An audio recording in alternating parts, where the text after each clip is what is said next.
India Pakistan మధ్యలో cease fire అయిపోయింది. America మధ్యలో వచ్చేసి ఇద్దరికి డీఎస్కిలేషన్ చేయమన్నాడు, సీజ్ ఫైర్ చేయమన్నాడు అని మీరందరూ న్యూస్లలో వింటారు కదా.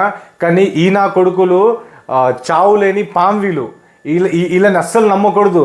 వీళ్ళ దగ్గర ఇప్పుడు డబ్బు లేదు, ఆర్మ్స్ లేవు, ఇండియాతో కొట్లాడలేరు. అందుకనే వీళ్ళు సీజ్ ఫైర్కి ఒప్పుకున్నారు.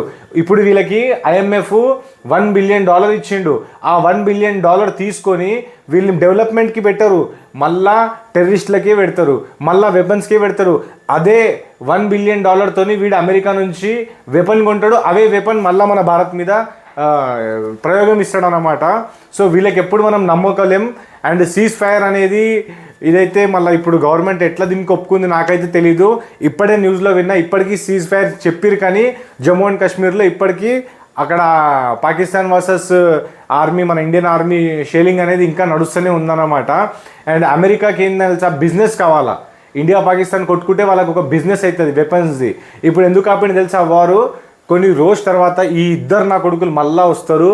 కావాలంటే ఈ వీడియో సేవ్ చేసుకొని పెట్టుకోండి.